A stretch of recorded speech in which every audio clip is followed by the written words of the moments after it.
Hey, 7th grade, welcome to day 2 of online school. Today we are actually going to start reading Tom Sawyer. You can find a link to listen to the audio version. I found you a YouTube link for that, or you can just read along at your own pace, depending on what you prefer. I did actually upload the link to the real text. If you would prefer, you can also go rent a copy at the library if they're letting people in, or you can download the Kindle version, whatever you choose. So I did want to talk about a couple things before you guys start reading. Please note that this book was published in 1876. So the Civil War is over by this point. But because it was published then, how do you think people still felt about African Americans? This book also takes place down south. So there is a character in this novel. His name is Jim. And he works for Aunt Polly and he lives there, but he's not a slave, but he is not treated as the family would be. You will occasionally see the N-word in this novel. Please take that into consideration. I don't want to see it typed anywhere on Teams. I don't want to hear any of you saying it. It's not appropriate, but that was common for them to say back then. All right, what else do I want to talk about? Okay, so first 2 pages of the book, Tom has already escaped. He likes to play hooky. He doesn't like to go to school.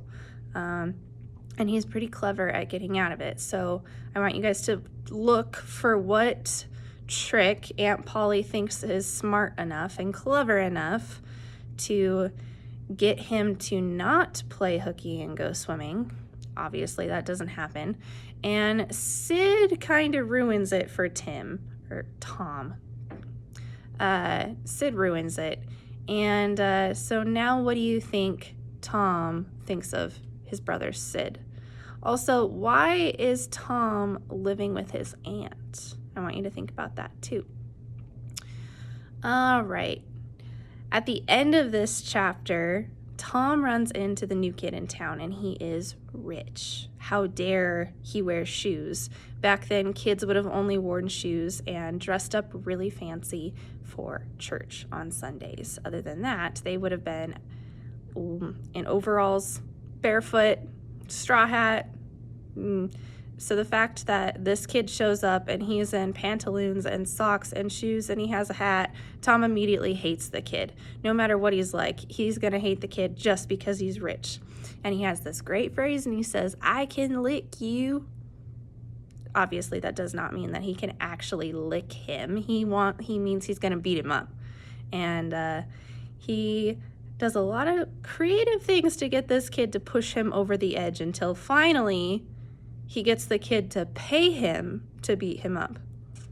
That's pretty clever.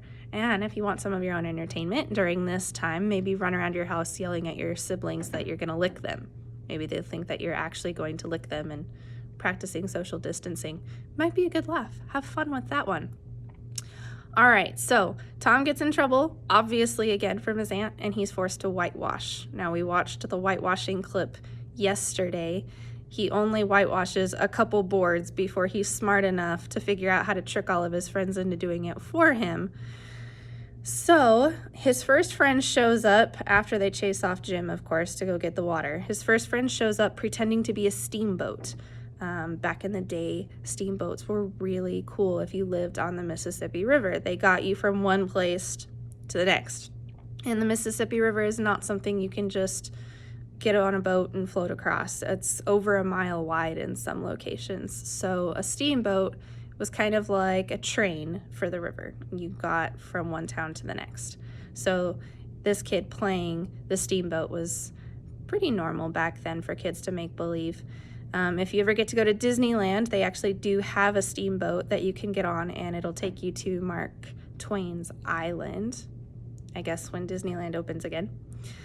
All right, and last thing to discuss, Tom is not an idiot. He is very smart. He may want to skip school all the time, but he is able to trick people into doing exactly what he wants them to do, which shows us for his character he's really smart.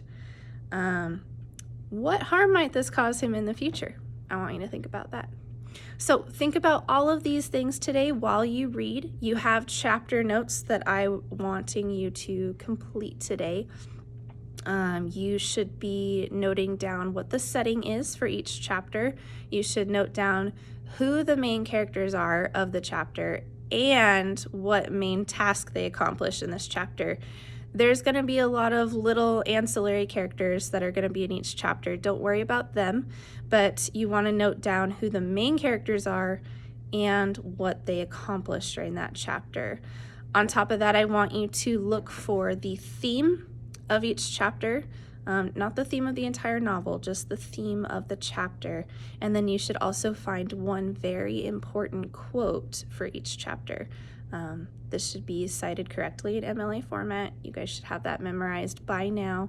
Think of quotes that really encompass that whole chapter. I'll give you a hint for number 1. It's the funny one we talked about.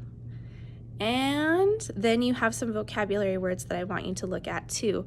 There's a lot of vocab in here that's going to be different from what you're used to hearing because this book is so old and people spoke differently. Try your hardest to find these words using context clues, but if you can't, you can use a dictionary to help you define them. Today you are reading chapters 1 and 2, getting your notes done, and then turning them in under the assignment. Remember, don't email me your notes, don't share your notes, upload them to the actual assignment so I can see them and give you credit. Have a great day. If you have any questions about this chapter, please contact me either through Teams or through email and I will help you out. Thanks.